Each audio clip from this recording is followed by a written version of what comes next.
estamos en el aire. Ya estamos en el aire que no existe todavía porque En el aire, en el éter, en el un no éter, lugar. en el no topos de la utopía, pero espérate. Ya nos adentramos en el tema. Vamos No podemos a, parar. ¿quiénes son nuevos aquí? ¿Quiénes no han venido antes? Bienvenidos. Bienvenidos. No, iba a decirle catalán, pero ya me di cuenta que no sé nada de catalán, entonces no lo voy a decir. Les contamos un poquitico la dinámica antes, y es que, bueno, hablamos más o menos unos 40 minutos. Esperamos que sean 40 minutos, a veces un poquito más, nunca es un poquito menos. Y luego hacemos un debate colaborativo, un debate realmente muy informal, pero también respetando al otro dentro de su diferencia y sobre todo respetando la palabra. Democrático. Exacto, porque creemos que construimos con la palabra, dejemos saber en la palabra. Entonces, pues nada, nos podemos presentar primero. Bueno, nos presentamos, somos Paola Fernández, doctoranda en educación y filósofa, y yo soy Florencia Franco, psicóloga, psicoanalista. Y bueno, tenemos un tema interesante para hoy, que es utopía, distopía y Black Mirror. Black Mirror yo ni lo he visto, o sea, he visto poco, la verdad, pero me encantan las distopías, me encantan. Pero a mí me parece, o sea, fui tan fan de Black Mirror que yo en Colombia yo era profe de instituto y profe de chicos de noveno, décimo y undécimo, pues los últimos años que tienen que ver en filosofía. Y ellos me decían siempre, bueno, vamos a dar clase de filosofía y Black Mirror, porque yo les explicaba algo y luego les ponía un capítulo de Black Mirror. Entonces, no sé, les explicaba El Príncipe de Maquiavelo y les ponía Whitebeard, que era un capítulo donde ponen a una persona a que repita una y otra vez como si fuera un espectáculo, algo donde está sufriendo para mostrar que ella hizo sufrir a una niña y la hizo morir como quemada. Entonces, bueno, pues sí, es un capítulo complicado, ¿no? Los niños de décimo, pero cada vez que les iba a hablar de algo, les ponía algo de Black Mirror o un capítulo de un anime, pero pues bueno, así soy. Entonces me recuerda mucho a las clases de instituto. Yo no veo nada que sea serie, es decir, o que sea con repetición, porque me molesta esto del enganche, de quedar como enganchado. Pero amiga, cada capítulo es distinto. Sí, ya sé, pero como que igual, no sé. Pero he visto pocos, o sea, no digo que no lo he visto pocos, pero no me he visto, digamos, todos los capítulos de Black Mirror, pero sí sé que está buenísimo y cómo representan, bueno, varias cuestiones que iremos viendo también en torno a otras distopías, porque sí soy más de la lectura, en ese caso me gusta más leer. O hay una peli, de hecho, de Jean-Luc Godard, no sé si la conocéis, porque es poco conocida, Alphaville. ¿Quién la conoce? Gran peli. Está buena y es una distopía también, es como un mundo, así como los que aparecen en Un Mundo Feliz o 1984. Pero bueno, no sé si queréis empezar con el origen de las etimologías, que es interesante, utopía y distopía. Y sabes, me quedo con la utopía porque a mí me encanta la palabra utopía. Vos sos medio utópica, yo te veía más de ese lado. Yo me veo más distópica, tipo el mundo es una fatalidad, no, yo mira lo que hemos llegado, no sé qué. Cool, y vos como, yo soy millennial y amo ser millennial, me encanta. No, pero yo vengo del lugar de donde nace. Y es de Tomás Moro. Santo Tomás Moro es el lugar de donde nace la palabra utopía. Porque utopía significa es no, y topía viene de topos, sería un no lugar. No es un lugar perfecto necesariamente desde su etimología, es un lugar que no existe. O sea, la palabra nació porque un señor que se llamaba, evidentemente, pues se murió hace como 300 años, Tomás Moro, que también era santo, o sea, entonces se imaginarán por dónde iba la cosa. Santo Tomás Moro escribió un libro que de hecho era más que filosofía y literatura, que se llamaba Utopía, en donde describía algo así, estaba súper de moda la cuestión de Marco Polo, como ese mito, historia, taca. Entonces, el juego Marco. Y entonces él escribió, amiga, yo estoy hablando en serio en este lugar, Dios mío. Y entonces lo que estaba describiendo era que supuestamente había un navegante que estaba intentando conocer nuevos espacios y de hecho estaba intentando llegar a las Indias, también pues como una metáfora interesante pues de Colón, y se encuentra con una isla, y cuando entra en la isla, esta isla tiene cuestiones particulares. Por ejemplo, todas las casas eran exactamente iguales, había una distribución igual por cada casa. El modo de gobierno era por gerontocracia, las personas que gobernaban eran las personas más viejas y más sabias, pero que cambiaban de función cada 2 años. Eran escogidas de manera democrática, pero si no cumplían su función se derrocaban. El horario describe todo. El horario de trabajo era de 6 horas, no podían trabajar más. Todas las personas recibían educación, pero aquellas que no les llamaba la atención la educación podían trabajar en cuestiones de la tierra o pues todo lo que tenía que ver con los víveres. Y los que sí les gustaba la educación podían dedicarse a la educación, a cuestiones académicas. Hablaba también que había paridad entre hombres y mujeres. Estamos hablando que esto fue escrito como en la fecha me desengana, pero bueno, esto comienzos de la modernidad. No sé, comienzo de la modernidad, 1500 tantos, pero a ver, Sí, unos 100 añitos, 150, perdón, con los años no soy tan buena. Y otra cosa muy interesante es que no existía la propiedad privada. Las casas eran un lugar en donde habitaban las personas y cada cierto periodo de tiempo se cambiaban de lugar, y por eso no solamente, no es que no valoraran su casa, sino que la valoraban tanto porque sabían que podían cambiar a otra. Habían vestimentas para hombres y mujeres dependiendo si estaban casados o no. La religión oficial era una religión católica, a ver, Santo Tomás Moro, pero hace una descripción paso a paso. Es un libro corto que está a modo de literatura. Esto suena como si fuera un manual, pero no, él cuenta la experiencia de cómo este navegante encuentra este lugar. Y para él, esa era una sociedad perfecta. Entonces, Utopía realmente es un no lugar, pero precisamente por ese carácter de alguna manera idealista, soñador, utópico de Tomás Moro con su Utopía, pues adquirió pues esa connotación que la tenemos hoy en día como aquel lugar ideal. Total. Entonces es eso, una cosa muy en torno a los ideales, podríamos decir, ¿no? Los ideales que siempre son imposibles, es decir, no es algo que pueda llegar a existir, por eso lo del no lugar, no es algo que evidentemente no existe o no tiene lugar en la representación, pero sí que de alguna manera, como dice Galeano en el cartel de aquí apenas entráis, nos sirven en todo caso para caminar, ¿no? Es decir, sirven como para, claro, como un lugar al que ir. Y en relación a esto pensaba que una utopía puede ser algo fantástico, ¿no? Del orden de, no sé, Alicia en el País de las Maravillas, o sea, una cosa así como este tipo de un mundo Disney, ¿no? También. Pero también puede haber utopía en el pasado. Muchas veces tendemos a utopizar el pasado en el sentido de, como decíamos en el vídeo que hicimos para este evento, no sé, en el pasado la gente era más feliz, no habían tantas guerras, incluso, por ejemplo, antes del proceso de colonización, muchas veces cuando se habla de esto, ¿no? De que la colonización, lo cual es verdad, en parte, ¿no? En gran parte, llegó a América, bueno, un caos, guerra, esclavismo y tal, pero se habla de esto como si antes a veces no hubiesen habido ningún tipo de problema, y la realidad es que los indígenas también tenían guerras, también había esclavitud, también había ojo con problemas. La leyenda rosa, ojo con la leyenda rosa. Bueno, pues en el sentido de cómo a veces idealizamos el pasado, un tiempo que se supone que fue mejor, ¿no? Sí, no, o sea, como que hay algo de la ideología. Pero nos mataron, es cierto. No era el mejor ejemplo, bastante para chinchar la leyenda negra. Claro, pero digo, que tampoco eran ángeles los indígenas, seguramente o sea, habían luchas, habían guerras entre imperios, habían imperios, eso ya nos dice también que las sociedades estaban organizadas de una manera jerárquica, ¿no? O sea, que también pasaban cosas, digamos, esto no sé si fue el mejor ejemplo, pero era para decir que nunca existió un tiempo el día de la hispanidad en el cual no hubo malestar, o no hubo problemas, o no hubo sufrimiento para el ser humano, ¿no? Y ahí nos vamos a meter un poco con el tema de Freud, el malestar en la cultura.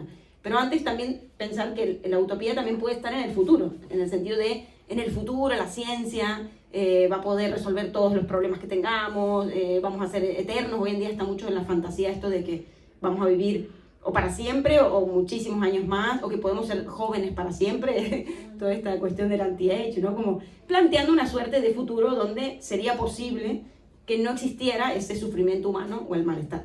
Cosa que ahí Freud va a venir a chinchar un poco también desde el psicoanálisis. Todo lo que diga el psicoanálisis siempre es incómodo. Por eso no suele tener mucha cabida, y menos hoy en día en una sociedad donde está regida por el ideal de felicidad, justamente, ¿no? Como tenemos que ser felices y exitosos y tal. Claro, el psicoanálisis siempre viene a recordar de alguna manera que hay algo que se nos escapa de control, que hay algo que podemos no saber incluso de nosotros mismos, y que hay un malestar, y este es el texto de Freud, que es muy bueno. Es uno de sus últimos textos, de hecho, ya cuando era viejito. De hecho, ya estaba luchando contra el cáncer, cuando escribe en 1929 El malestar en la cultura. Y está muy guay, en este texto retoma, digamos, otros textos también, pero entre ellos uno de Heidelberg, que escribe este médico en 1895 un tratado sobre el aumento de la enfermedad nerviosa en nuestra época. O sea, ya en 1895. Y otros médicos del momento, neurólogos y tal, se empezaban a plantear de por qué las afecciones nerviosas habían aumentado tanto con la modernidad. Y bueno, en ese libro, Heidelberg propone una serie de preocupaciones o de malestares que se inician con la modernidad, ¿no? Que serían la productividad, la preocupación constante, la caída de la religión, eso también, ¿no? El hecho de ya no estar la religión para regular el sentido, para dar sentido, o para unir a la gente, o para dar un sentido a la vida, ¿no? Entre comillas, entre otras cosas. Un padre, como Freud dice, toda religión no es más que la añoranza de esa figura parental, paternal, ¿no? Del padre allí, el padre Dios, Dios el Padre. La rapidez, imagínense, en 1895 ya habla de la rapidez, refiriéndose sobre todo al tema de los transportes, el teléfono, pero el teléfono fijo. Y dice, todo esto calienta la cabeza y afecta al sistema nervioso central, ¿no? Ya los neurólogos de esa época diciendo esto. Entonces Freud dice, bueno, sí, es verdad, pero a la vez esto también, la modernidad genera como una especie de fobia a veces de todo lo que viene con la modernidad es malo. Hoy en día pasa también, y ahí llegamos un poco a las distopías a veces de, uy, ahora hay robots que nos van a ganar los puestos de trabajo y todo va a ser terrible, ¿no? Entonces Freud dice, cuidado, porque quizás no sea ni lo uno ni lo otro, ¿no? Y ahí está el tema, que muchas veces la distopía surge de una utopía, es decir, están sumamente relacionadas y no habría una sin la otra, no son opuestas, digamos. Sería la perversión, no en sentido perverso como psicoanalítico, sino perverso como la deformación de la utopía, sería finalmente la distopía. O sea, distopía significaría como el difícil lugar, llamémoslo así, digamos etimológicamente. Difícil o malo. O malo, mal lugar, malo o difícil también lugar. Sí, pero más allá de que sea un difícil o mal lugar, es el lugar que de alguna manera tergiversa o malforma la utopía. Porque a la larga es como, wow, un lugar en donde Internet nos dé todas las respuestas. Uf, un lugar donde Internet nos dé todas las respuestas. O sea, provoca esa misma sensación. Y entonces, a mí, justo esto que acabas de decir frente al malestar en la cultura, cuando los contemporáneos de Freud decían que todo lo nuevo los iba a dañar, eso pasa. En filosofía eso pasa todo el tiempo y eso se hereda dentro de nuestro diario, que consideramos que estas nuevas generaciones son horribles. Porque, por ejemplo, es que me vino a la cabeza un ejemplo, hay un filósofo muy conocido que se llama Walter Benjamin, que tiene una obra corta, pero también muy conocida, que se llama La obra de arte en la época de su reproductibilidad técnica. Hay que inhalar para solamente aprenderse el nombre del libro ya te hace brillante. Bueno, en la obra de arte en la época de su reproductibilidad técnica, lo que dice Benjamin es que hay una pérdida del aura en la obra de arte. ¿Por qué? Por su reproductibilidad técnica. Básicamente te lo dice todo en el título y lo cierras. No, pero la cuestión del aura es que, bueno, y no es cortico, pero la cuestión del aura es precisamente que hay una diferenciación que hacen normalmente los artistas entre la artesanía y el arte. Artesanía es aquello replicable, artefacto, artilugio, alguna cosa que es replicable y por ende, digamos, como que no tiene esa esencia. Y el arte es aquello que no se puede replicar, que conserva como una esencia que es propia de sí misma. Entonces, lo que se estaba dando cuenta Benjamin, por ejemplo, es que en el cine ya había una reproductibilidad técnica del teatro. Entonces, era una perversión el cine al teatro, porque el teatro precisamente tiene un momentum, un aura que es el mero ahora, mientras que las pelis pues no. Y entonces él comparaba, por ejemplo, el cine, la aparición del cine, que en ese momento todavía estaba súper incipiente, lo comparaba, por ejemplo, con una fotocopia de una obra de arte, como si fotocopiáramos la Mona Lisa, porque a la larga una peli uno la puede ver una y otra vez, y una obra de teatro, pues tú no puedes verlo una y otra vez, porque a la larga el momentum nunca va a ser el mismo, el aura. Entonces estaba esta crítica. También criticaba el jazz, porque le parecía una perversión de la música que hoy consideramos clásica. Imagínense, el jazz, que hoy en día el jazz lo escuchas como, qué inteligente eres escuchando jazz. Entonces, y así mismo pasó con otro señor importante que se llama Teodoro. Menos mal que no escuchó el reggaetón, ¿no? No, se cuelga así. Con Daddy Yankee. Bueno, de todas maneras, Benjamin se suicidó, pero se hubiera suicidado por ese motivo. Perdón, la palabra... Sí, me la vetan. Entonces, sí, bueno, el reggaetón ahí. Hay que hacer una... No me desvíes la idea. Otro libro que también tiene la cuestión de la pérdida es La teoría estética de Adorno. Adorno empieza diciendo, lo único que se puede decir del arte es que ni en su forma ni en su definición podemos llegar a una comprensión total. Estoy parafraseándolo evidentemente. Y es que, pues, como toda obra puede ser arte, entonces, ¿qué problema tiene el arte? Y eso, yo estoy segura que en alguna de estas cabecitas pensantes que era una charla de filosofía está, es que ahora todo es arte, cualquier mierda de artista es arte, el inodoro de Duchamp, y Duchamp puso una fuente al revés, un inodoro al revés, a hacer una crítica de la obra de arte y a la larga se volvió arte. Entonces, de alguna forma, retomo, la cuestión con la distopía finalmente es una malformación, como una suerte de tergiversación del utópico. ¿Qué más maravilloso que tener una peli en donde tú puedas verla una y otra vez y contemplar cada una de sus partes y sus momentos? Pero a la larga se vuelve una repetición de algo que antes solamente se daba en escena. Y entonces está el utópico y encima lo distópico. Claro, es eso, iba a decir, ¿no? No habría utopía sin distopía. Es decir, la utopía crea distopía. Porque ahí está la cuestión, ¿no? Platón en la República. Bueno, tiene algo de utopía en la República, ¿no? O sea, es un poco utópica en el sentido de Platón creía, bueno, esto por eso era un idealista, ¿no? Una persona con estas ideas, ideales, idealista, ¿no? Idealista. Pero de creer que se podría llegar a lograr una sociedad bastante correcta, donde todo el mundo fuera ilustre, o al menos todo el mundo tuviera saber, controlada, segura, no sé, como dando un poco la forma, ¿no? Para la creación de una república en la cual todo sucediera bien. Y claro, evidentemente esas ideas, igual que pasa con los partidos políticos o con los políticos, que nos venden, ¿no? Como nos venden el oro y el moro, como dicen aquí, ¿no?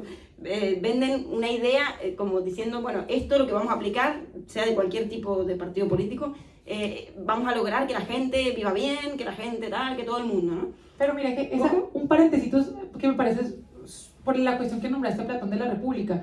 La República, si la tomamos al pie, es una mera distopía. O sea, la República él propone una pirámide establecida, rígida, donde la base sean los artesanos, luego le siguen los guardianes, luego le siguen los filósofos, en la punta el filósofo rey, que es el único que puede gobernar, y nadie puede salir de la función que tiene. De hecho, la palabra deber es cumplir con la función que se me ha sido asignada. Total, entonces nadie podía salir de allí. ¿Qué más distopía que no poder realizar? El gran hermano, ¿no? El gran hermano. Pero para él eso era el bien. O sea, esa es la parte, por eso es que... ¿Cómo la utopía es esa distopía? Exacto. Es como esta cuestión que no podría haber distopía si no surgiera desde una idea de bien. O sea, la cuestión es esto. Por eso, en el libro de Nosotros, que era el libro que quería comentar, aparte me encantó lo de la pérdida del alma, ¿no? Esto que dice... El aura, él dice aura, pero podría ser verdad, como el alma también. Verdad, el alma viene de hálito, como de aliento, sí. como de aquello que hace que esa cosa sea lo que es. Exacto, viene bien el lapsus. Sí, sí. La pérdida del alma a la que se refiere Benjamin pasa en varias distopías, pero sobre todo en una que me encanta, que no sé si la habéis leído, que se llama Nosotros,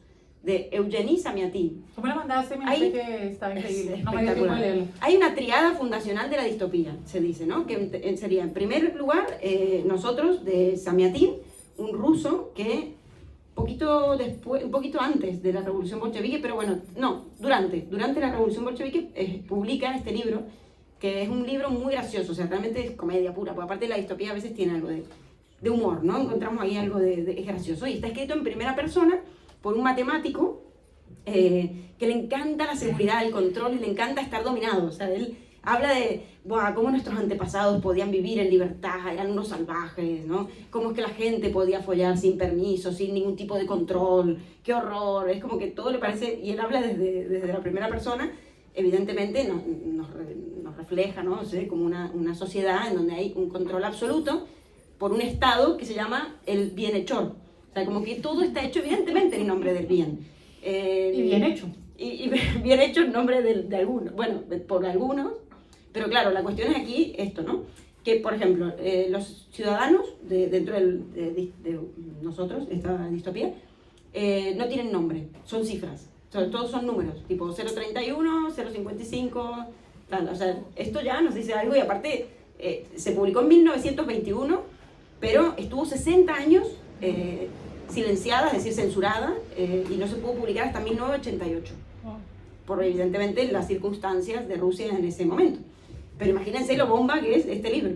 Y son 80 páginas, súper corto y está muy bien. Entonces, las personas son números, todos están regidos bajo un mismo Estado, el Estado único, ¿no? Que regula todo, es decir, todas las relaciones. ¿Y cómo lo hace? En nombre de la salud y de la ciencia, es decir, de lo que es bueno para todos, ¿no? No es una cuestión de, controlamos porque la gente es mala. No, controlan para que se pueda vivir bien, para que haya un orden, para que haya seguridad y tal. Y es muy gracioso porque cada persona incluso tiene horarios para levantarse, es decir, todos se levantan a la misma hora, todos comen a la misma hora. Había una frase muy graciosa, dice, y fundidos en un solo cuerpo de millones de manos, nos llevamos las cucharas a la boca a un mismo segundo designado por la tabla. La tabla son como las tablas, ¿no?, de Moisés, la ley, las leyes, que es donde se indica qué se puede hacer, ¿no? Pero habla mucho de esta unanimidad, y esto suele repetirse después en Un Mundo Feliz y en 1984, que serían las otras dos que completan el trípode o la triada fundacional de la distopía. Serían esas tres, pero claro, la primera fue de Samyatin, y Orwell reconoció haber leído a Samyatin, y Huxley dijo que lo había leído después de escribir Un Mundo Feliz. Pero bueno, que se leyeron, ¿no? Y que este fue el primero. Y se ve esta cuestión de todo al unísono, todo el mundo en un himno único, de hecho hay, ¿no?, que cantan todos. Por eso es nosotros, porque no hay una unidad. Entonces se pierde, digamos, la singularidad, se pierde el alma, se puede decir, se pierde el aura también, ¿no? La parte más particular de cada sujeto está completamente reprimida, censurada y no se puede. De hecho hay una parte de la novela en la que alguien es como espontáneo, tipo medio artista, y se lo diagnostica, y claro, es como que no, está enfermo, a esta persona algo fue mal, y dicen, ¿cuál es su diagnóstico? Que tiene alma. O sea, el diagnóstico es que tiene alma. Y claro, la idea es esto. Y después otra parte muy interesante que conecta con Freud, que es lo que les iba a decir del malestar en la cultura, es los encuentros sexuales. No se puede tener encuentros sexuales sin pedir permiso al ayuntamiento. Entonces, es muy bueno. Es muy bueno. Funcionan los encuentros sexuales por un sistema de bonos y de vales que hay que pedir permiso, ¿no? Entonces, y es gracioso porque hay escenas donde dicen cómo antes la gente podía vivir su sexualidad sin ningún tipo de control, o salvajes. Y después tienen un muro verde, que también aparece en Orwell de otra manera, ¿no? Un muro que separa este mundo perfecto del mundo de los salvajes, ¿no? Sí, también para Huxley con los salvajes en Un Mundo Feliz. Claro, que quedan por fuera como de ese muro que protege a las personas y que viven en esta especie de cuestión muy transparente también, porque todas las casas son acristaladas, vieron cómo se adelanta también a la sociedad de la transparencia. Solo hay cortinas para cuando se tiene intimidad con alguien. Cuando hablaste de la transparencia, gracias, porque justo estaba pensando en hablar de Byung-Chul Han. Byung-Chul Han, cuando pasó la pandemia, Byung-Chul Han es un filósofo. Es que con la gente que, lo digo siempre igual, pero es que la gente que viene siempre lo nombro igual, pero es que es así. Filósofo surcoreano, nacionalizado alemán, por si no lo conocían, bastante hoy en día en boga. Y cuando fue la pandemia, publicó un artículo que se llama como El tiempo real y la crisis del mañana, algo así, no me acuerdo muy bien, en un título un poco más largo, se me olvida en este momento, yo estaba intentando recordar el título, pero se me fue, acaba con y la crisis del mañana. Y lo que analiza fue cómo funcionaron o sea, lo escribió como no el 2020, sino el 2021 comienzos, ponle que la pandemia ya había pasado por su periodo más álgido. Y habló sobre los países que mejor funcionaron en la crisis, y hablan los países pues, orientales, sobre todo enfocado en Japón. Entonces, lo que hablaba era que había precisamente lo que los hizo triunfar fue la homogenización y la transparencia, que de alguna manera hubiesen cámaras de video en todas partes, regulando sus actividades y demás, pero que lo que los puso a funcionar fue su transparencia, de alguna manera que todo fuese igual. Y si nos vamos bueno, Byung-Chul Han también tiene un texto que publicó después que se llama La Sociedad de la Transparencia, en donde habla que nosotros nos hacemos de alguna manera vitrina, y en tanto somos vitrina, caemos en algo que nombra en otro texto, que se llama La agonía del Eros, en el infierno del igual. O sea, de alguna forma, tú y yo somos los mismos, porque a la larga todos pensamos igual, nos movemos igual, hay cierta homogenización por parte de redes sociales, publicidad, comercio y demás. De alguna forma, esa homogenización permite un control más fácil, pero al mismo tiempo bifurquemos la palabra control. La palabra control te controlan y no te dejan ser libre, pero te controlan y organizan para que no sufras. O sea, de alguna forma el control está de cara a eres una persona independiente, pero también está de cara a te vamos a proteger del daño que puede llegar a generarte que seas un otro. De hecho, si nos ponemos como quisquillosos, por eso vivimos en sociedades. O sea, a la larga, si quisiéramos ser completamente autónomos, pues nos iríamos a una ecoaldea, renunciaríamos al celular, yo qué sé, bueno, al móvil. Viviríamos en otro tipo de comunidades. Pero vivimos en comunidades y homogenizamos ciertas formas. Ponernos unas prendas de vestir, peinarnos de cierto modo, decir ciertas cosas, no decir ciertas otras.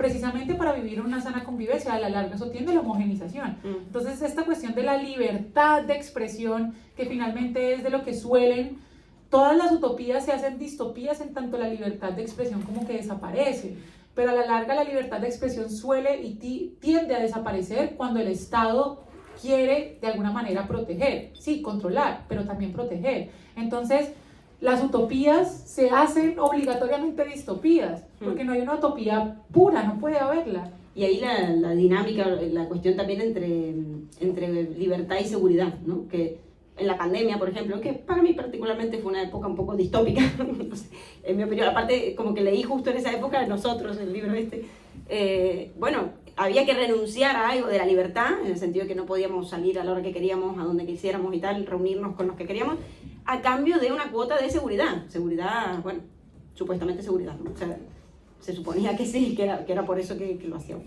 Pero como uno a veces tiene que elegir, es decir, que hay veces que uno renuncia a una especie de libertad, de cuestión de la libertad de expresión para obtener algo del otro orden, ¿no? O sea, como que a veces hay una cuestión allí de tener que elegir entre una y la otra o tener que equilibrar ambas cuestiones.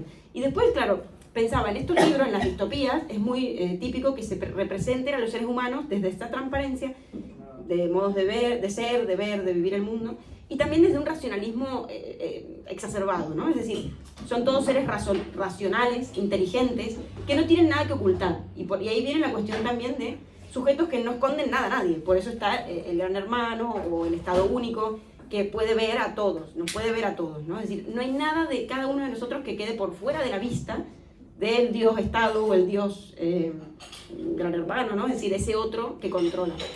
Y esto me parecía importante porque ahí hay una utopía, que es la utopía racionalista, que nace con el racionalismo, ¿no? Es decir, que nace cuando dejamos de ser una sociedad que se regía por un pensamiento más mítico religioso para adentrarnos en una sociedad regida por un racionalismo. Por eso también en estas distopías gobierna la ciencia, es decir, todo está hecho en nombre de la ciencia. Y se confunde ciencia, y esto lo vivimos día a día, confundimos muy fácilmente ciencia con verdad. La tertulia pasada, hablábamos antes de la tertulia de que el psicoanálisis no era una ciencia, ¿no? Y me bromeaban y me decían, no es una ciencia. Y decía, es verdad, y es verdad que pobre Freud, pobre... La filosofía sabe que no es una ciencia, pero es la madre de todo, Pero bueno, ahí viene mi retruco, que les dije que se lo iba a explicar y no lo explicamos. Pero bueno, para Freud sí que es verdad que era un sueño, porque él era médico, neurólogo, su sueño era encajar el psicoanálisis dentro de la ciencia. Por eso escribe en algún momento proyecto de psicología para neurólogos, como diciendo, bueno, esto tiene que ser científico. Pero después con el tiempo, sobre todo Lacan, va a venir a decir, no chicos, no hace falta, es decir, no nos hace falta ser científicos si la ciencia no es la verdad. Entonces tiene un escrito que se llama La ciencia y la verdad, en donde, bueno, está muy guay porque va a decir, la ciencia justamente investiga, ¿no? Está estructurada por el método científico, genera saber, genera preguntas, genera categorías, verdades, pero verdades que, ojo, cuidado, que son reemplazadas después por otras. Sí, la teoría de Newton fue verdadera hasta que vino Einstein y dijo, mira, aquí yo propongo esta también, ¿no? Y empezó a ser más verdadera la de Einstein que la otra, o en algún momento se creyó verdadero, yo qué sé, el tema de que veníamos de Dios, y después esa verdad fue reemplazada porque venimos del mono, y bueno, es decir, la verdad del lunes no es la verdad del martes, la verdad, ¿cuál es la verdad, no? El psicoanálisis en este sentido no apunta a la verdad, y tampoco apunta a esa construcción del saber categorizable y universalizable, que es de la ciencia, sino que va por una calle paralela. Pueden ser amigos, de hecho, tenemos cosas en común, podemos dialogar, podemos tener encuentros, porque vamos a puntos distintos. Si la ciencia va a universalizar, a hacer muestras y a tratar de generalizar verdades, el psicoanálisis se encarga justo de lo que queda por fuera, que es la particularidad de cada uno, lo que se llama el caso por caso, lo que no encaja en las categorías, aquello que no puede ser categorizable o definible en ese tipo de estatutos. Y después algo que Nietzsche decía también, que la ciencia es mujer, decía, no, la verdad es mujer, en el sentido de que es múltiple, es diversa, es cambiante, ¿no? O sea, como que en ese sentido creo yo que lo decía, que la ciencia va mutando, no es siempre la misma. Pero es curioso que en estas novelas, en estas distopías, siempre están representados seres que son puramente racionales. Es que ahí has caído en el punto interesantísimo en el momento en que nace la idea de distopía. La historia de la filosofía se suele dividir en 4 grandes momentos: filosofía antigua, medieval, moderna y contemporánea. Voy a un punto. Siempre que doy clases de filosofía, doy clases particulares de filosofía. Aquí tengo 3 estudiantes, por si por alguno quiere clases particulares de filosofía, aquí estoy. Luego hacemos nuestras cuñas publicitarias. Pero se viven esos 4 grandes momentos. La modernidad fue un momento muy loco, porque fue el descubrimiento de América. 1492, el descubrimiento de América, la imprenta de Gutenberg, hubo grandes cambios que hicieron que pasáramos de un pensamiento teocéntrico a un pensamiento nuevamente antropocéntrico. Y en el momento en que pasamos a un pensamiento antropocéntrico, hubo un sueño de progreso de la ciencia gigante, porque la ciencia empezó a tener un montón de avances. Entonces pasamos de la teoría geocéntrica a la heliocéntrica, la ciencia estaba avanzando, empezamos a descubrir la tomamos un poquito más adelante, empezamos a describir las fuerzas, y apareció Newton, y como que de alguna manera todo se podía describir en lenguaje matemático, la ciencia iba avanzando y los seres humanos estábamos como, wow, somos lo máximo, y como que las grandes revoluciones llevaron a como la democracia, fue como, qué cosa tan preciosa somos cuando guerras mundiales, y fue como, a ver, espérate, eso como que tan... Y sobre todo que eso que éramos tan grandes estaba fundamentado en la razón.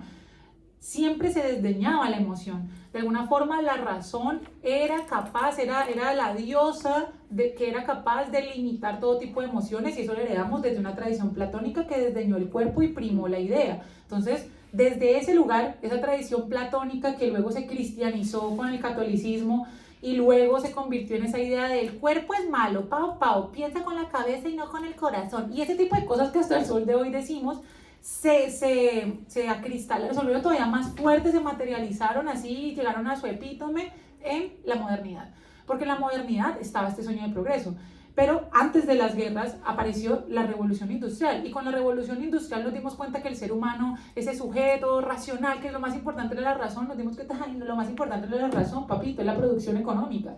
Y nos dimos cuenta que medían otras cuestiones importantes en la relación que teníamos con el mundo y no solamente la razón. Y aparecieron los grandes maestros de la sospecha, así les llama Paul Ricoeur, que son Nietzsche, Freud y Marx, que cada uno fue criticando una conciencia de una época. Marx con el sistema socioeconómico, Freud con la cuestión de consciente-inconsciente, y Nietzsche con la moral, y nos dimos cuenta que ese ideal de razón se caía precisamente porque el ser humano no es solamente racional. Y en ese contexto apareció la idea de distopías, porque la razón, que era la gran definición del ser humano, que era lo que decía Aristóteles, el ser humano como animal racional, se caía. Y cuando nos dimos cuenta que la razón, que era nuestro único fundamento para ser distintos a las demás cosas de la naturaleza, no era lo más importante, y de hecho era lo que más nos hacía daño, nos quedamos sin nada que nos justificara nuestra realidad. Total, la caída ahí de sentido. Respiro. No sé cómo estoy hablando, pero no. Un oxígeno, por favor. Sí, no respiré. Ya. Varias cosas. Claro, ahí es cuando decía que el psicoanálisis viene a chinchar, que nace justamente en esta época de distopías también. Justamente porque de alguna manera viene a decir algo muy terrible, que Freud lo va a definir como uno de los 3 atentados al ego de la humanidad. Que primero fue Copérnico diciendo no es que todo gira alrededor nuestro, ¿no? Nosotros giramos alrededor de... Después con Darwin, el hecho de que no veníamos de Dios sino del mono, es decir, al ego esto no le gusta. Y después él mismo cuando dice, y ahí está la parte de cómo se rompe algo del racionalismo, de la utopía, de ese racionalismo, de que podemos llegar a saberlo todo, que la ciencia va a saberlo todo, hay un saber absoluto, hay una verdad que alcanzar.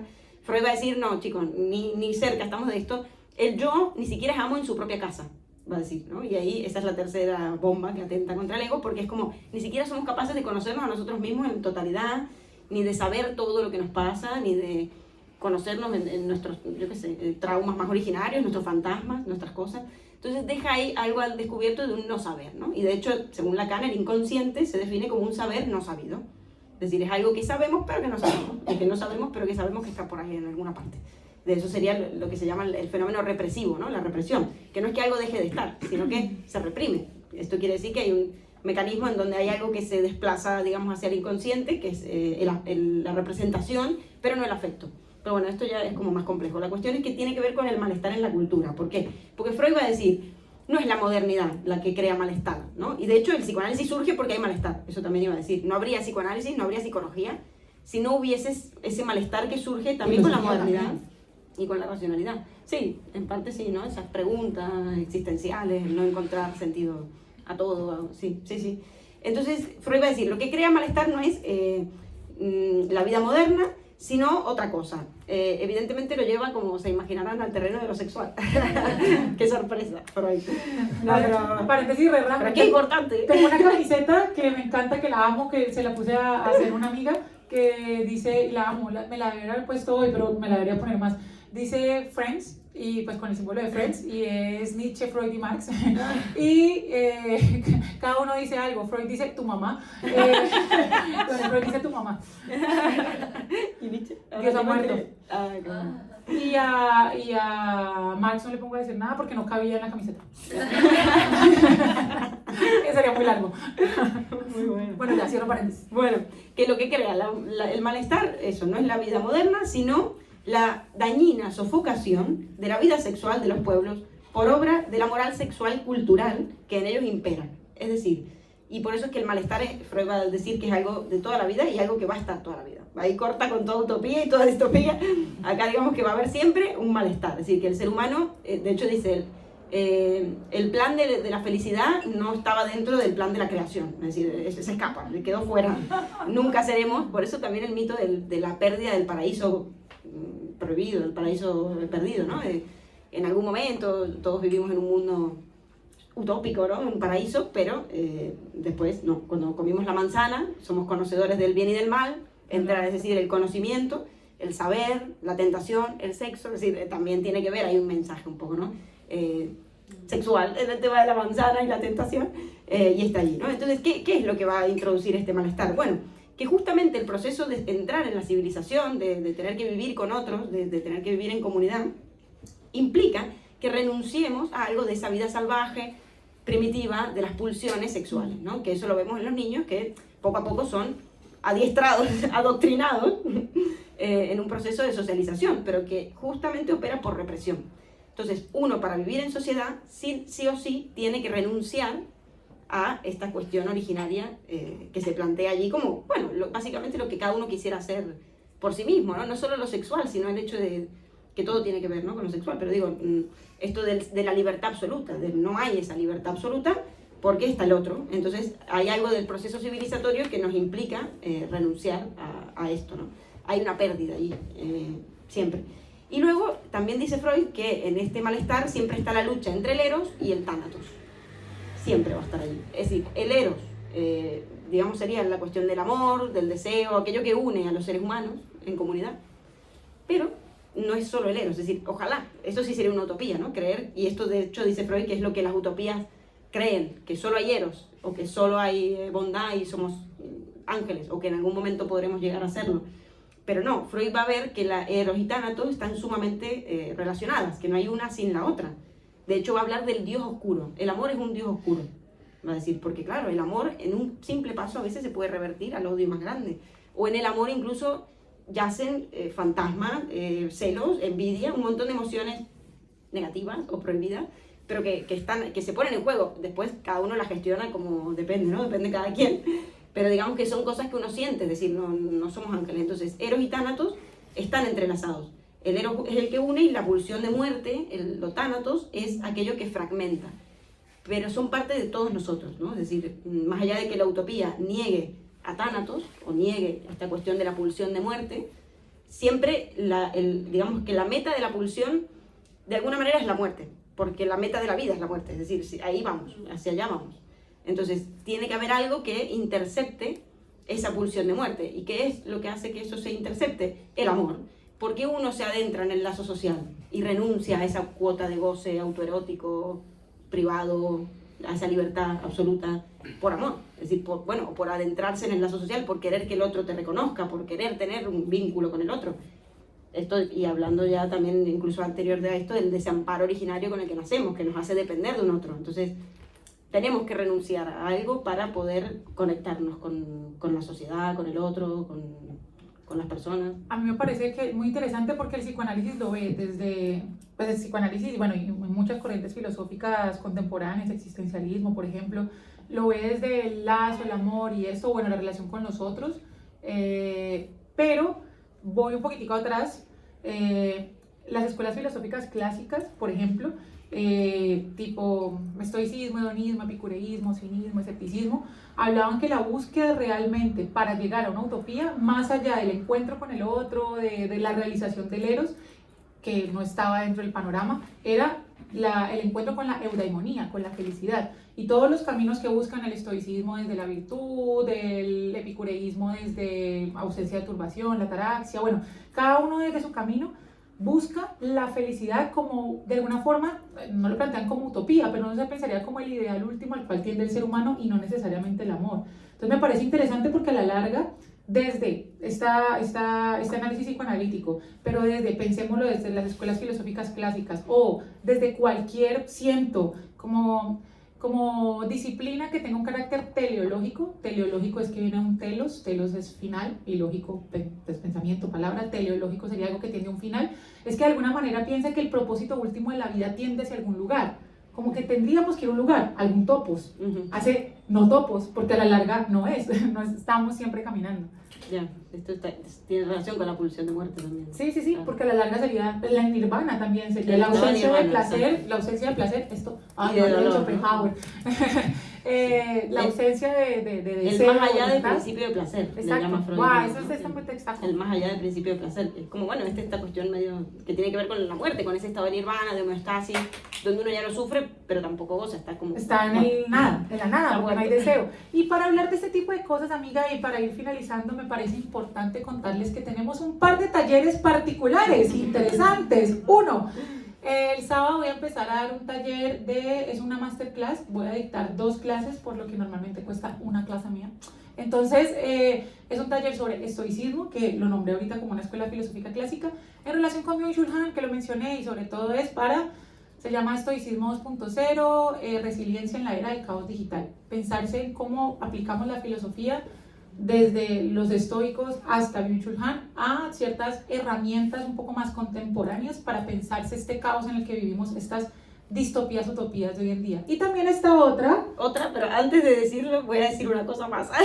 Amiga, te dije que iba a meter el espacio publicitario en la charla. Pero voy a hilar lo del taller con una cosa, que es que esto que la felicidad, ¿no? Que Freud decía que la felicidad no entra en los planes de la creación. Dice Freud que el sufrimiento nos acecha desde varios lugares.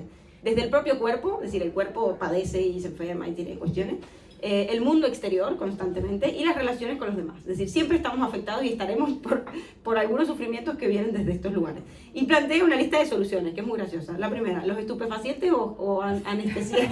O anestesia. Ya, bien. Gracias, Freud. Y la morfina. Y él lo hizo. La segunda, la sublimación. Forma de desviar la pulsión sin reprimirla del todo. Tipo al arte, ¿no? Pinto un cuadro. O en vez de matar al vecino, escribo un cuento. Y lo maté. La sublimación. La sublimación. Fría, en vez de matar a Diego, pues le hace un cuadro ahí. Romper con la realidad y abstraerse, es decir, hacerse ermitaño. La vida ascética. Freud es un plagiador de Schopenhauer. Todo el mundo plagia a Schopenhauer cuando habla de deseo. Ha sido plagiado, eso. El amor, aunque dice cuidado porque ahí somos más vulnerables que nunca, es nuestro estado de mayor vulnerabilidad y sufrimiento. Y la religión en algún punto funcionó en su momento para tal. Pero después va a decir que ninguna de ellas sirve. Así que, bueno, gracias. Que ya está, que estamos hablando. Amiga, pero espera que promocionar. Pero con eso retomo. Ya que hay sufrimiento, justamente voy a hacer el 30 de noviembre un taller con Gabriel Gómez, un comediante aquí de Barcelona, bueno, argentino, pero vive en Barcelona, un taller de psicoanálisis y comedia, que tiene un poco de stand-up y un poco de teoría, y vamos a hacer justamente esto, de cómo llevar nuestra neurosis y aquellas cosas que más nos afectan al terreno del humor. Entonces, para tener las fechas, esperen, 30 de noviembre tenemos taller de psicología, bueno, psicoanálisis, psicología y humor. 30 de noviembre es un taller de un día, y estoicismo y Byung-Chul Han en la era del caos digital, 2 virtuales este sábado y el 2 de noviembre. Son 2 sesiones, también estarán grabadas para quienes estén en el curso. Si les interesan, y con esto terminamos, nos agregan a Instagram, a Rabaleras Parlantes con V de Raval, y allí... A nuestro podcast. Y ahí nos vemos allí. Y ahora al debate y después a la absenta, porque ahí va. Muchas gracias. Gracias.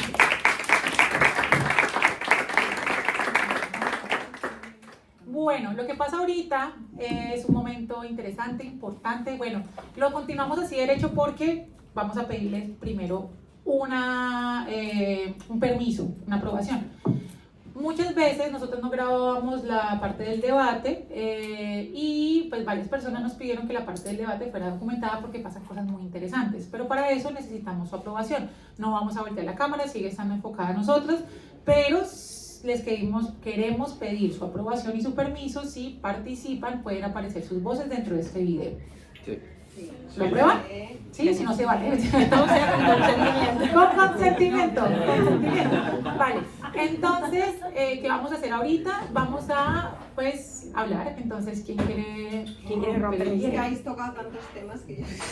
Rompe el hielo. Pero bueno, lo que más me ha llamado la atención es que cuando habláis de distopia, justificáis la seguridad con la falta de libertad, ¿no? Y esto me ha creado como una especie de, ¿no? de shock, ¿no? Esta justificación de la seguridad, ¿no? Como sociedad, ¿no? Sacrificando la libertad. O sea, esto es como durante la pandemia fue para mí brutal, ¿no? O sea, y seguimos en este ritmo de censurar constantemente todo lo que, ¿no? El gobierno considera que no es seguro.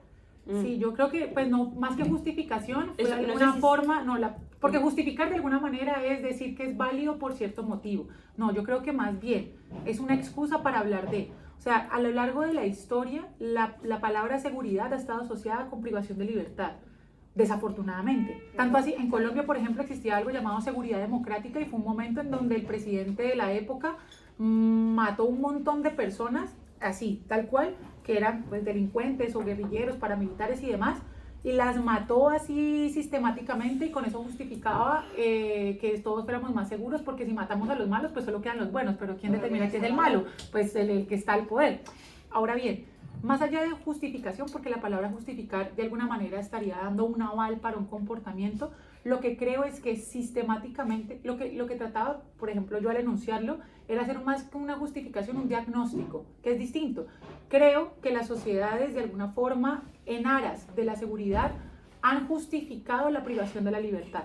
Más allá de crítica Pero es o lo que hablas de afirmación. transparencia y estáis hablando de todo un sistema como que os parece distópico, como algo totalmente futurista, y en China, perdóname, durante la pandemia la gente le medía la temperatura antes de entrar al metro.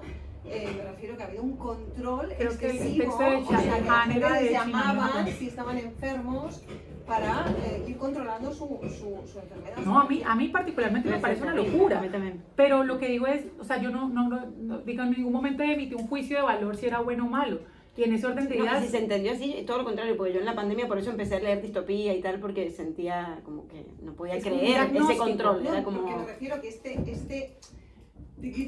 esta justificación de esta transparencia, o sea, yo flipo con mis amigas cuando me dicen, no, es que a mí no me importa que me estén espiando. Ya, exacto. Porque yo no tengo nada que ocultar. Digo, Exacto, perdona, y tu claro. privacidad, Mm. o sea, a mí que me estén espiando, ¿no? No sé si habéis visto el documental de Snowden, a mí que me estén espiando a través de una cámara, que puedan entrar a través de, de cualquier televisión móvil y estén espiando mi privacidad, o sea, ¿con qué derecho? Total. ¿Qué democracia es esta, no? Ujú, totalmente, no, yo coincido ahí completamente contigo, sí, sí. Pero claro, tenemos ahí un ideal, yo creo, hoy en día de seguridad, de salud, por eso No, pero es que también... la seguridad, es que al final volvéis a leeros y al Tánatos, o sea, al final te quiero decir que tenemos tanto miedo a la muerte Ujú, en esta generación, me refiero, nos hemos distanciado tanto de lo que es la naturaleza y lo que es el perecer, ujú. que hemos entrado, o sea, en esta falsa seguridad de, precisamente por no afrontar la muerte, o sea, me refiero, estamos en un sistema en el que la muerte parece como algo que no pertenece, ¿no? Que entraríamos en el transhumanismo, pero algo que no pertenece al ser humano, o sea, es esta obsesión por preservar, ¿no? Una vida. Y la libertad de poder correr el riesgo, si quisiéramos, ¿no? Hay Es una decir, de cosa- poder- cada uno puede Claro, elegir. absolutamente, Si no pero tenemos un estado entonces- paternalista que está Claro. todo el tiempo allí diciendo no, esto sí, esto no. Y si yo quiero correr el riesgo de hacer algo Claro, que de no, repente... entonces tú eres culpable, entonces Claro. eres una egoísta. Y mala con los demás encima, y Exacto, peligrosa. eres una porque- egoísta que sí. no estás pensando en la sociedad. Esto es y mira que Sí, sí, sí, es sí. muy, muy interesante porque hay un señor bastante conocido, Hegel, que en un texto muy difícil que se llama La fenomenología del espíritu, tiene una partecita que le llama la dialéctica del amo y del esclavo. Y grosso modo, lo que se da cuenta es que cuando un sujeto se encuentra con otro, una conciencia con otra conciencia, lo que quiere es dominarla o ser dominada, en una cuestión de reconocimiento. Pero el dominador tiene una cuestión, y es que no le teme a la muerte, mientras que el dominado sí le teme. Entonces, en el momento en el que le teme a la muerte, deja de tenerle miedo a la muerte, es que lo nombraste y se me vino aquí la dialéctica del amo y el esclavo, sí, está ahí. Cuando le deja de temer a la muerte, es capaz de reconocer su importancia frente a aquel que él está reconociendo más que él es reconocido. O sea, el amo no es nadie sin el esclavo. El amo existe porque existe el esclavo. Y en el momento que reconoce que ya no, primero reconoce su importancia frente al reconocimiento del amo, es decir, su reconocimiento vale más para él que para el esclavo. Y aparte que le deja de temer a la muerte, hay como un cambio y el esclavo se hace amo del amo. Pero bueno, en ese momento hay ese cambio y hay una cuestión de reconocimiento y autoconciencia. Pero ahí está, el quid del asunto es el dejar de temer a la muerte. Claro, claro, absolutamente. O sea, la pandemia para mí fue brutal en ese sentido, Sí. de decir, bueno, el pánico generado por me voy a morir, que nos vamos a morir todos, ¿no? Pero, perdón, me la disculpa, pero tú consideras que no es correcto que el Estado haya, por ejemplo, haya confinado en nuestras No, casas. absolutamente no. Yo creo que tenías que tú tener la libertad, o sea, esto de que viniera la policía por la calle, tú ahora a tu casa, que te hubieran dictaminado qué es lo que tenías que hacer, qué es lo que tenías, tú tendrías que haber tenido la libertad de escoger si tú te querías morir. Claro, lo que pasa que en ese, Hombre, en ese absolutamente. aspecto me parece que ya no es un tema de si tú te querías morir, el tema es si tú te querías morir afectaba a otros que por ahí no querían morirse. Claro, pero es que te quiero decir que esto es lo que nos han vendido, claro, ahí estaríamos en todo el tema de la pandemia, porque luego al final lo que se demostró es que la gente vacunada seguía contagiando, o sea, me refiero, ¿no? Entramos en otro debate, ¿no? O sea, la vacuna, no vacuna, Sí, sí, todo sí. este tema, ¿no? Pero Es que me fue refiero- una distopía. Que la pandemia fue distópica, ¿no? Sí. Me ha encantado, es la primera vez. Ay, qué bueno. Bienvenido, siempre, He eso se vuelve una alucinado, yo no secta. soy de filosofía tal, pero siempre tenía esa inquietud. Le doy muchas vueltas a las cosas y creo que el que va filosofiado por ahí. Y creo que tenemos un punto de ir a los extremos, ¿no? Como seres humanos. No sé si por el ego, por la ausencia de no reconocer que todos tenemos puntos ciegos y todas las fórmulas hay puntos ciegos, todos ángulos ciegos que no vemos o no queremos ver por el ego. Y en todo esto de ir a los extremos, cuando tú vas a los extremos necesitas contrainercias, porque la inercia de ir al extremo es muy mala, ¿no? Es eso de tengo razón en mi fórmula y mi fórmula no va a fallar ante todo, pero siempre falla. Entonces, cuando he escuchado de la utopía y la distopía, está la inercia y la contrainercia, necesitas ambos, ¿no? Y con esto de la pandemia, que no me quiero enroscar ahí, pero yo lo veo en todas las cosas de la vida, podríamos adoptar la posición de que todo fuera como China es lo mejor, o que todo fuera como Estados Unidos, libertad total para todo, es lo mejor. Realmente no es mejor ni un extremo ni el otro. Hay que buscar el equilibrio. Y el equilibrio es donde podemos encontrar algún tipo de verdad, que tampoco va a ser la verdad absoluta, porque no hay verdades absolutas. Y a mí me gusta mucho la conversación vuestra cuando la habéis girado en tema de se creía que el hemisferio izquierdo tenía que dominar el mundo. Obviamente eso jamás nadie se lo debería haber creído, pero nos lo creímos porque era lo que la inercia económica era lo que tenía que prevalecer, ¿no? Que todo fluyera en torno a lo racional, hasta que hemos explotado y seguiremos explotando. Y ahora el hemisferio derecho tiene que tomar un equilibrio ahí, porque si no vamos a explotar, así vamos a reventar. Y se le está dando más importancia ahora de una manera forzada, pero es así, ¿no? Y esa idea de equilibrio a mí me encanta. No sé si me va a llevar a la felicidad, pero lo que está claro es que los extremos no. Y llegan al mismo resultado, ¿no? Lo curioso es que los extremos llegan al mismo resultado. Sí, a la mierda. Yo creo que tanto...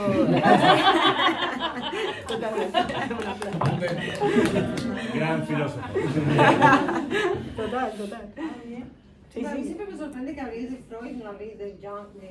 De ¿no? Jung. Con- Mira, hoy no vino un Sí, junguiano, pero hay un Con sus junguiano. autociencia, o sea, te quiero decir que es Hay un es como- junguiano, sí, para que mí no es podemos mucho más abarcarlo todo. espiritual, o sea, te quiero decir que deja este mundo racional y habla de una colectividad, ¿no? De una conciencia colectiva. Ya traeremos, prometo Sí, traer. tenemos, no, y de hecho yo voy a dar una charla pronto de eso, pero en una universidad en Colombia.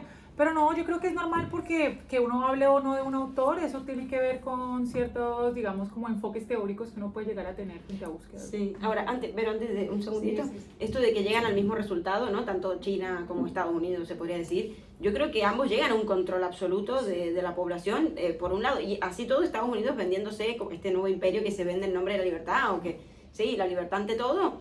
Bueno, tampoco es que en realidad hay tan libertad, yo creo que al contrario. Bueno, está esta dictadura de la felicidad, como le llamó Bin Chul Han, o hay bastante control en un montón de aspectos, es decir, que creo que llegan a esa misma cuestión de unanimidad, de homogeneización de la población, Yo creo que de cuando control. tuvimos una charla que se llamaba Libertad en tiempos de Milei, y fue una buena charla, fue muy chévere, todavía creo que no la subimos al podcast, bueno, la tenemos que subir al podcast, pero cuando hablábamos de libertad es una cuestión bastante compleja porque la libertad, entendida etimológicamente como el no ser esclavo, se ha utilizado en aras de la dominación de un otro. O sea, la libertad entendida como tú puedes hacer lo que quieras, a la larga justifica discursos como el pobre es pobre porque quiere, o en su defecto, yo puedo hacer lo que quiera sin importar que te afecte. O sea, yo creo que la noción de Estado hacemos más bien, porque no nacemos en sociedad, nacemos en un mundo, pero hacemos sociedad. Y yo creo que hacemos sociedad precisamente porque entendemos que la libertad de uno finaliza donde empieza la del otro. Y en tanto suceda eso, tenemos que entender que debe haber un límite. Y lo hablamos la otra vez en la cuestión de libertad, y es que, y esto es un inciso, solamente la libertad existe cuando existe la prohibición, porque la libertad absoluta no existe. Cuando estábamos en el paraíso y no existía la manzana, solamente por utilizar la metáfora del Génesis, no existía la libertad porque es que no existía en ningún momento el límite para ella. En el momento en que existió el no, apareció el sujeto que tomó una decisión, y en tanto tomó una decisión y no fue esclavo, fue libre. O sea, la libertad existe precisamente en la prohibición. Entonces yo creo que la libertad absoluta no solamente es inexistente, sino peligrosa. Pero Sí. Vero, perdón, Vero y habías pedido tú, ¿puede ser? Vale, 1, 2, 3. Vale, bueno, yo soy una fan de Black Mirror, o sea... Es que no, no, hablamos no, poco. perdón. De verdad, poco, de verdad. porque... Y me meto la cabeza, o sea, no sé... Entonces, claro, estamos en un momento donde hay ciertos capítulos que no estamos, pero bueno, ¿no? Entonces, sí que el tema de la inteligencia artificial, ¿no? Que ahora está entre nosotras y, no sé, a mí me da cierto miedo, soy de esas personas que le dan cierto miedo, pero bueno, en diversas charlas que he estado, pues tenemos que abrazarla, ¿no? Nos dicen y bueno, yo estoy en eso, ¿no? Pero el otro día, bueno, tengo como una anécdota que me pasó el otro día y a ver qué opináis, porque en el trabajo pues hubo como mucho debate. Yo trabajo con jóvenes, ¿vale? Y entonces, bueno, ellos trabajan y estudian. Y hay un momento que si no cumplen, ya hemos pasado pantallas, ¿no? Pedagógicas, pues se sanciona, ¿no? Imagínate, no van durante 5 días, pues hay un tema de, pues se sanciona. Entonces se hace un pliego de cargos, ¿no? Y después las personas jóvenes pues pueden alegar, ¿no? Hacen alegaciones. Entonces me llega una alegación perfecta. La leo y digo yo... y claro, conozco a la persona y digo yo, no tiene ese estilo, ¿no? Igual no. Entonces digo, buscar en el chat GPT, ¿no? ¿No? Pedir perdón cuando me salió prácticamente exacto. Entonces aquí, claro, el debate era, ¿esto sirve o no? ¿No? Claro, había gente que me decía, ¿te ha pedido perdón? O sea, ha pedido perdón. Y claro, yo decía, sí, pero ¿dónde está la pérdida de alma que tú comentabas antes? Está allí, ¿no? Era como... Y se creó un debate brutal, porque era... Y bueno, esto fue bueno, teníamos que decidir, ¿no? Y fue súper complicado, porque en verdad, claro, sí que te ha pedido perdón, pero no desde el alma y hacia dónde vamos. Claro, después, porque ella también, que había un punto que asumió, obviamente, que lo había buscado, y también me decía, ¿pero qué te piensas? También hubo un momento de ¿qué te piensas? Que soy la única que lo va a buscar, no esto, sino cualquier cosa La en el chat. solución es que todo sea en directo. Y yo Pide dije... perdón ahora. Claro, Lo que tengas. era Todo en como... directo. Se terminaron los trabajos. Terminaron el trabajo a casa. Directo. Y bueno, se me creó como mucha, ¿no? Bueno, de la inteligencia artificial, de hacia dónde vamos, de esta, ¿no? Utopía o no, de... Y bueno, a mí pues me petó bastante la cabeza bueno. y el debate que se creó también. Claro, Sí. había gente que valoraba, ¿no?, esto, y había gente que decía, pero ¿dónde está? Claro. Cree que sí, que no. Total, Claro. y realmente el ChatGPT es, no sé, es increíble, o sea, pero yo creo que también... ¿Es el comienzo de una distopía? Bueno, ahí va el tema. Mira, Claro. hay una entrevista, digo esto brevemente para ya pasar palabra, pero hay una entrevista de Antonio Escotado en la que él dice que el invento del Internet, y con ello la IA, ¿no?, pero él se murió un poco antes, creo, de que existiera tanto la IA, el invento del Internet equivale al del fuego. Y son herramientas que son muy semejantes, en tanto a lo que se refieren como hito de la humanidad, algo que viene a marcar algo que cambió, y por otro lado el uso que se le pueda dar. Yo creo que es lo mismo, es decir, con el fuego podemos cocinar, tal, calentarnos la mano, o hacer armas, o matar gente, yo qué sé, hacer incendios, no sé.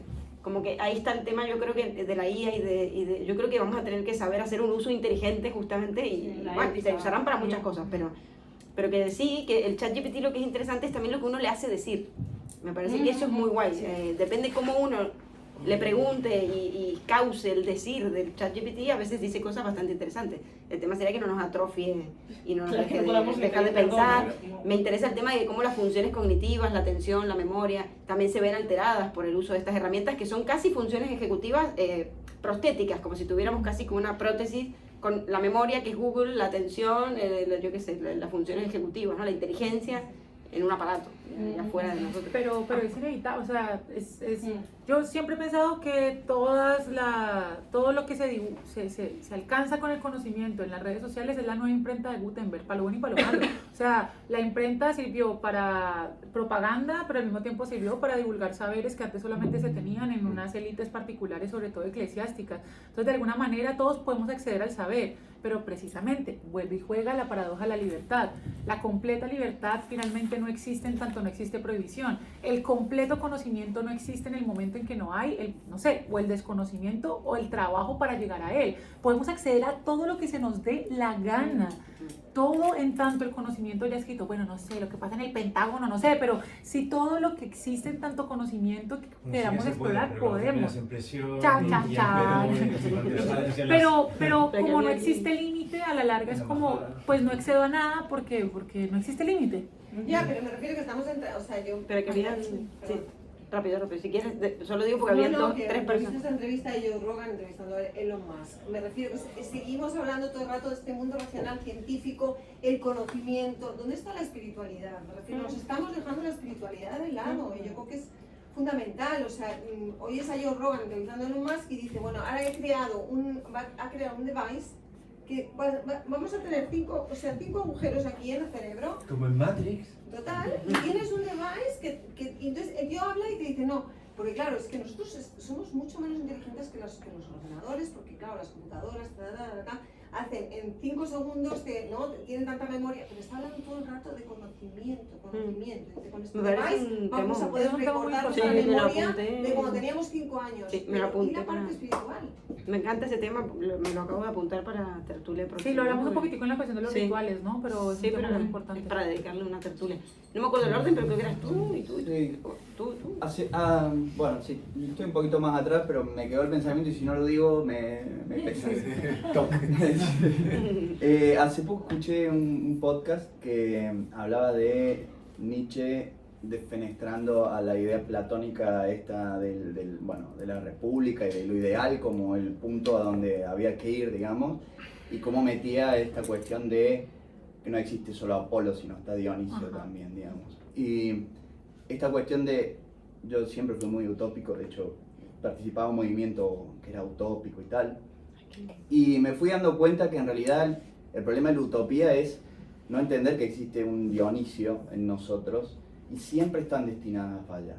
O sea, no importa la utopía que tú te plantees, siempre va a ser fallida porque la utopía es perfecta y nosotros no.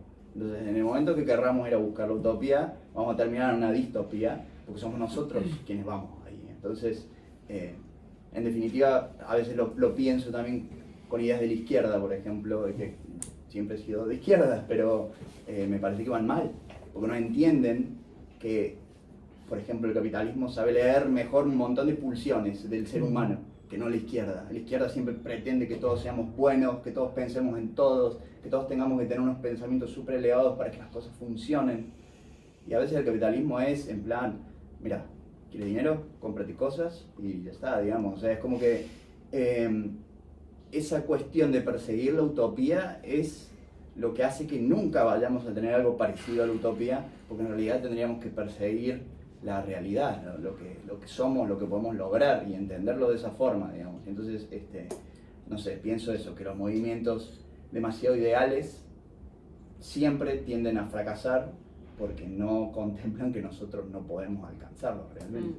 Pero lo lindo sería el fracaso no necesariamente, o más bien, ¿por qué pensarse el fracaso en términos del no cumplimiento y no más bien pensar la realización en el hecho de intentar? Yo soy una cursi de mierda. A ver, yo he hecho parte, y te entiendo un montón, o sea, yo he hecho parte de todo movimiento que puede, o sea, feministas, soy vegetariana, entonces animalistas, en el paro nacional en Colombia, bueno, un movimiento así súper que hubo en Colombia importante, todos los movimientos de izquierda, todo aquello que tenía un ideal de corte izquierdoso, ahí estaba yo metida, ahí, de cabeza. Y cada vez que encontré fracasos entendidos como la no realización de lo que yo consideraba como ideal, pues lo consideraba siempre como que truncaba como el camino. Pero creo que si lo vemos más como el proceso mismo para llegar a lo que consideramos que puede ser un mejor mundo, al menos para hacer mejor el mío y lo que tengo a mi alrededor, me parece como mucho más loable que el hecho de decir, pues la realidad es una mierda, entonces yo también lo soy. O sea, creo que hemos llegado a un punto de hastío con todo, que decimos, yo por qué me voy a responsabilizar del otro, por qué voy a cuidar del otro, que estamos hablando de Levinas, por qué voy a cuidar del otro. Paréntesis, estoy dando clase de un filósofo lituano, se llama Levinas, que lo apresaron en un campo de concentración, le hicieron un montón de cosas, y salió, y en vez de decir, maldita sea el totalitarismo, lo que dijo fue, lo que tenemos que hacer es respetar al otro, cuidar del otro. La relación con el otro es asimétrica. Nuestra relación está volcada al cuidado, no importa qué, no importa quién. Y suena literalmente el discurso de te pego una mejilla, me das la otra, pero un discurso mucho más espiritual y mucho más desde el amor. Pero sí creo que pensamos, si el mundo es una mierda, vale, sí, no te lo voy a refutar, pero no por eso yo voy a dejar de creer que puedo hacer de mí, de los otros y de algo medianamente cercano un poco mejor. Reitero, soy una cursi de mierda. Entonces, sí, soy una cursi de mierda. Pero bueno. Bueno, muchas gracias por la charla, ha sido fantástica, también es mi primera vez aquí. Y bueno, justo estaba escuchando también lo que decías y, o sea, me parece realmente muy interesante y muy cierto el tema de que la distopía y la utopía son como... la utopía es una paradoja que al final siempre acaba siendo una distopía, porque en el paraíso como que no hay libertad de ser infeliz, ¿no? O sea, como que que eres infeliz, no mereces estar en el paraíso, ¿no? O sea, como que la utopía es un niño jugando, ya está, es un niño, no es un adulto. Iba a decir ser humano, cuidado. Pero cuidado. Pero mi pregunta es que nosotros siempre como miramos estas cosas muy desde el punto de vista como social, muy desde lejos, muy desde fuera. Yo me pregunto si muchas veces como la utopía no es algo muy mental también, muy desde dentro. Incluso que está ahí cuando estamos intentando ayudar a alguien que sufre. O sea, siempre que intentamos ayudar a alguien que sufre, que acaba siempre siendo como un intento de utopía, de traer como un paraíso a alguien, como cuántas veces al hacerlo no estamos generando una situación distópica a alguien también. O sea, que como que nuestro concepto del bien, de ayudar, de lo que es correcto, de lo que es algo muy nuestro. Es como que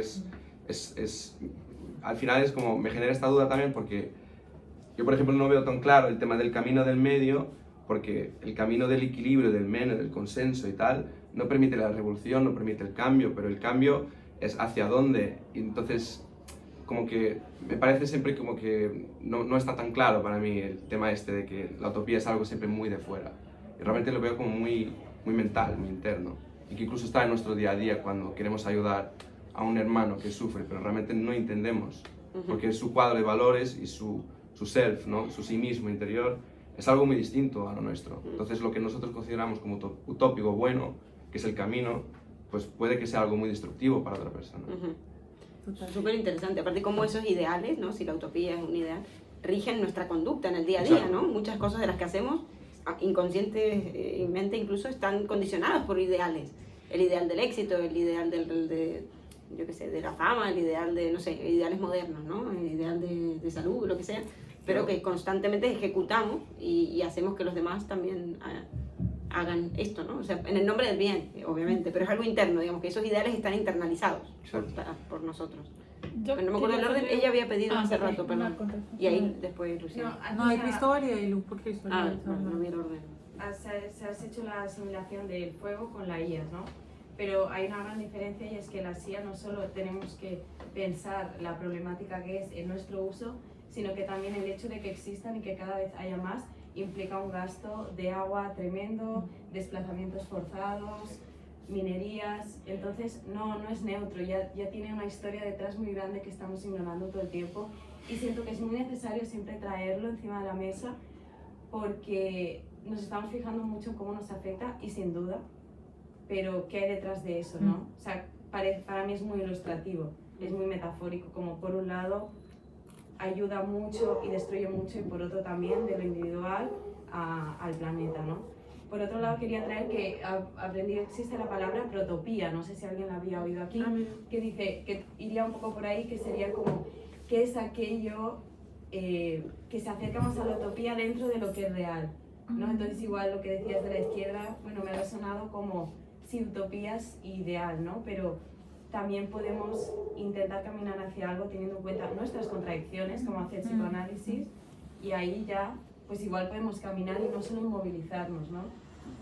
Y a todo esto quería hacerte una pregunta y es, ya que, no sé, tú has nombrado la espiritualidad y como que se está perdiendo, se ha olvidado, y digo, ¿qué dicen las psicoanalistas sobre la espiritualidad? Buena pregunta, nada. Que no existe nada. No, es curioso porque es verdad, Jung quizás fue el que más abordó. Oceánico, ¿no es eso? Bueno, también en Freud quizás sí se podría ver desde ese lugar. Yo diría que en Freud hay poco de espiritualidad, yo creo, me tendría que poner a pensar algún texto, alguna cosa, era más médico, una cosa más científica, entre comillas. Pero Lacan sí, que termina, esto ya es como re complejo y da para una charla en sí misma, pero termina estudiando la cuestión de las místicas, o sea, termina estudiando las místicas y qué pasa allí con ese fenómeno, ¿no? Aquello donde el psicoanálisis no aborda, y de hecho, Lacan va a decir que el fin de todo análisis, es decir, una persona que hace no una terapia para quitar un síntoma y ya está, ¿no? Tengo fobia a los aviones, quiero viajar y ya está. No, un análisis es un recorrido que uno hace, un viaje, digamos, interno, subjetivo, en el que uno se encamina. Y claro, ¿dónde llega esto? Esto Freud se lo preguntó, ¿análisis terminable o interminable? ¿Tiene que tener un fin? ¿Cuándo? ¿Cuándo se pone ese fin? ¿Quién lo pone? Bueno, Lacan va a decir que justamente el fin del análisis casi que tiene que ver con algo del orden de lo espiritual porque llegamos a un punto en donde el saber no alcanza y donde el sujeto reconoce que no se puede abordarlo todo, que no va a poder saberlo todo, que el saber tiene un límite. Eso sería como la castración real, ¿no? El llegar ahí a la roca de la castración. Es decir, ya es asumir y aceptar que no todo se puede abordar por la razón. Entonces sí que es verdad que nos deja un poco en la puerta de una espiritualidad que hay que ver cómo cada uno interpreta esto y tal. Yo me estoy tirando, de hecho estoy en un grupo de investigación ahora sobre el tema de la espiritualidad o el misticismo. Desde el psicoanálisis, porque yo lo veo súper... Aparte vengo de una familia mucho más espiritual. Mi madre es taoísta, hace qigong, hace feng shui, o sea, es más muy de lo espiritual, reiki, no sé qué.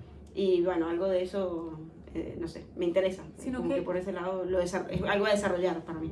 Yo creo que la cuestión de la espiritualidad, que de hecho a mí también me encanta, de hecho por eso leo tanto a Schopenhauer, y a Schopenhauer lo consideran el Buda de Frankfurt, o sea, trajo todas las religiones no teístas orientales, trajo el hinduismo también y trajo hasta a Jesús como personaje a hablar de las cuestiones de la voluntad y sintetizó la filosofía occidental y la filosofía oriental de una manera que a mí me encanta. Pero a mí me parece algo muy interesante y me pasa cada vez que relevo a Schopenhauer, que este libro lo he mencionado tantas veces, y es que a la larga, precisamente por la inconmensurabilidad de lo espiritual y el carácter como no... ¿Qué pasa cuando uno define? Uno define y pone una mayúscula al comienzo, un punto final. Hay un momento de inicio y de fin.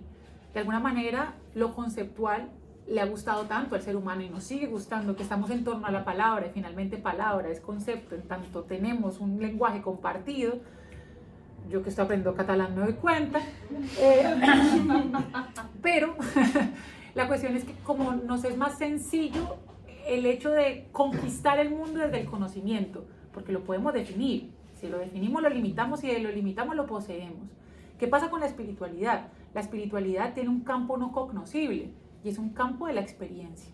Y el campo de la experiencia de alguna manera creo, y eso que me llama mucho la atención este tema y me considero muy poco conocedora y quiero conocer mucho más, pero precisamente es porque caer en el hacer el ejercicio de su racionalización es precisamente privarlo de su carácter espiritual. Yo, por ejemplo, soy creyente, yo creo en Dios. Y cada vez que me preguntan por qué crees, digo, doy una respuesta de un filósofo que me gusta mucho, que es Kierkegaard, que es como, es que en el momento en que yo intente hacer una definición, estoy perdiendo todo lo que la inconmensurabilidad de Dios abarca. No hay ningún motivo para creer más que el hecho mismo de creer.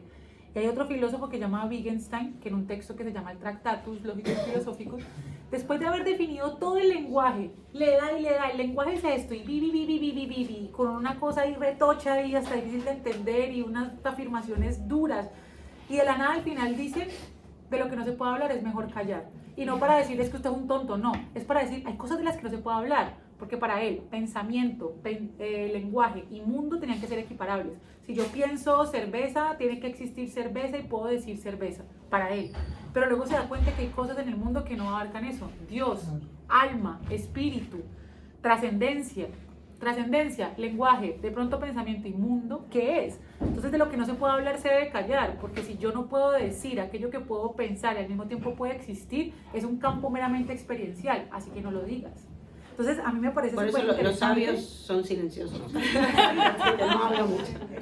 Y por eso me parece súper interesante la cuestión de la espiritualidad, porque uno, claro, uno trata de explorarla, pero a la larga llega con la barrera de que precisamente la búsqueda por teorizarla es que pierda su naturaleza.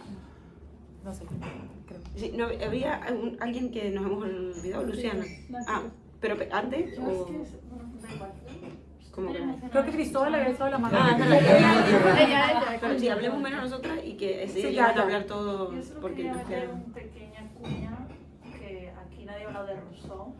Ay, sí, el contrato. Y del contrato social, para no matarnos unos a los otros, para no salir en el COVID, porque la gente estaba en el miedo, estaba en el tánatos absoluto.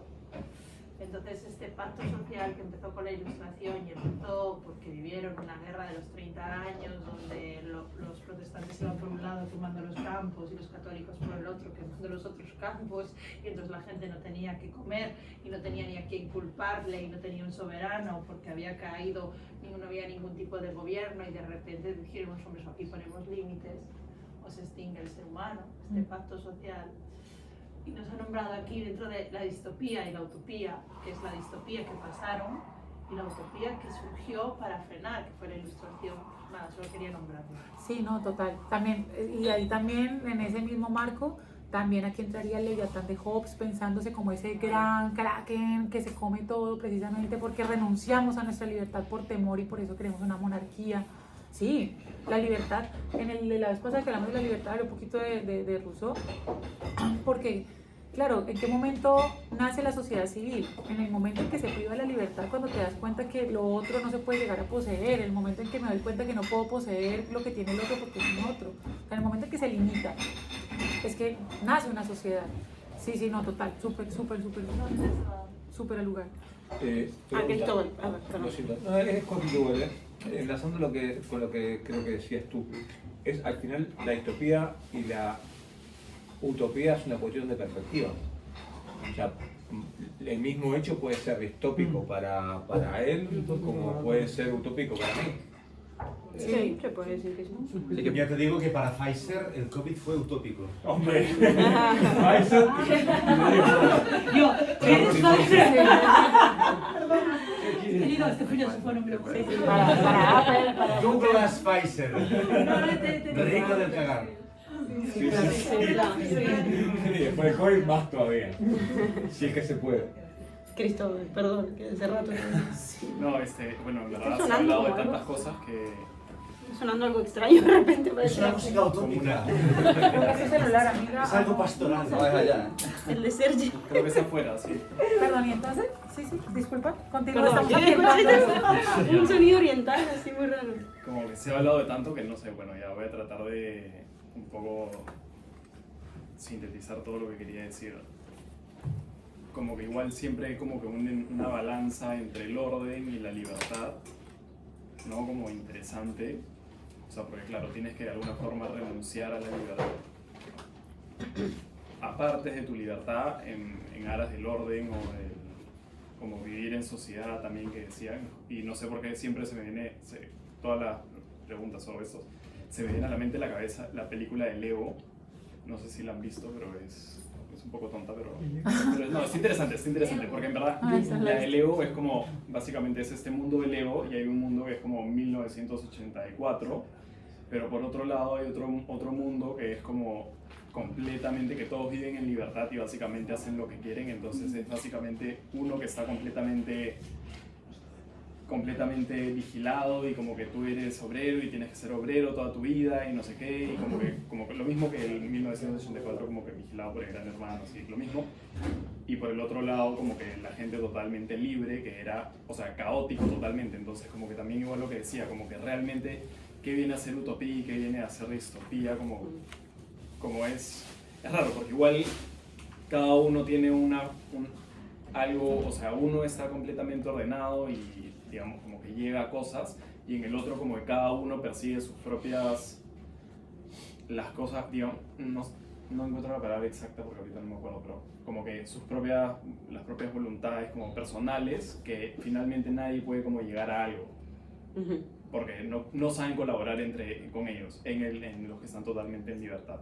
Entonces nada, como que era como medio eso. Está bueno el ejemplo. Yo aquí justo tenía apuntado, no es fácil distinguir entre las fuerzas del bien y las del mal, porque ambas obran en el mismo sentido, que sería un poco también en relación a lo utópico y lo distópico, ¿no? En algún punto, es lo que hablábamos con estos extremos, en nombre de la libertad, se termina casi censurando la libertad. Exacto, como que se encuentran en ese último punto, ¿no? Pero también por esto que han dicho algunos, de no soportar ver las fallas de una estructura que pudiera ser realmente perfecta para todos, tal como esta cuestión de ver algo idealizado como cerrado sobre sí mismo. Lo idealizado siempre es una imagen cerrada, que no deja lugar al cambio o a, claro. Ya bueno, y para completar, ya para que no se queden con la duda de la película, como que se trata del personaje de Leo que vivía en este mundo que era completamente vigilado, y de alguna forma, bueno, había este personaje que era malo, como que vendría a ser el Gran Hermano, y va de alguna forma va a este mundo completamente en libertad, que era caótico, pero claro, se encuentra con que no saben colaborar entre ellos, pero este personaje como que de alguna forma sí sabe porque ha venido de... Esa es 1984. Sí, o sea, sí. No, es la película de Lego. No, la película de Lego, los muñequitos. Sí, solamente que... Pero el argumento de... Como que recrea 1984, ¿no? Es la Sí. novela, sí, por eso vale. es el Gran Hermano y todo, sí. Se llama como, no sé, es el personaje, no me acuerdo. Me encanta que le enseñen a los niños de distopías, me encanta. ¿Quién nos quedaba pendiente? Sí, Perdón, puede así ser nadie se eso, va con Lego. ganas de... Me gusta, me encanta. Pero También dentro de es un Lego poco es cíclico, ¿no? 1984. Sí. O sea, Se llama Lego 1984. No, la película es la de Lego, la de Lego. Lego. Es la película de Lego, Pero la trama pero encarna es... en la trama. Sí. Sí, pero hay muchas películas de Lego. No, pero La película de Lego, Lego. la película. Sí, la película. A secas. Ya estamos para irnos al absento, chicos, vamos a ver. ¿a quién le pasó la intervención? No, nada. ¿No? Eso. Yo creo que lo utópico y lo distópico es un ciclo. Es como ese ciclo que no sé cómo se llamaba, nada más. Que esperas de república, a monarquía, dictadura, vuelve otra vez a... Y la historia siempre es así.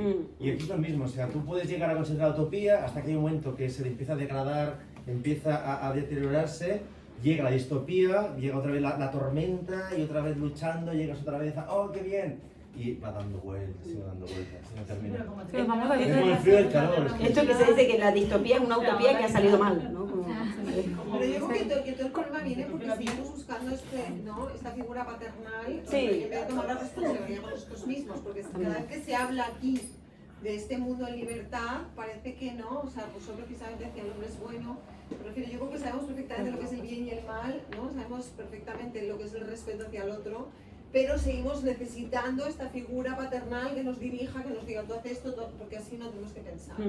Sí, total, y una idealización del ser humano también, de que en algún momento podríamos llegar a ser almas bellas, ¿no? Esta cuestión del alma bella. Claro, y que es la perfección, ¿no? Y es como, no, reconozcamos, ¿no? Yo creo que valdría mucho más la pena reconocernos desde el principio como seres habitados por luces y sombras. Eso quizás nos ayudaría más a construir modelos políticos, económicos y tal un poco más reales, más basados en el principio de realidad, no sé. Cuando finalmente entiendes que no puedes ser perfecto, entonces puedes empezar a ser bueno. Claro, qué bueno, me encanta ese cierre, si queréis lo dejamos aquí.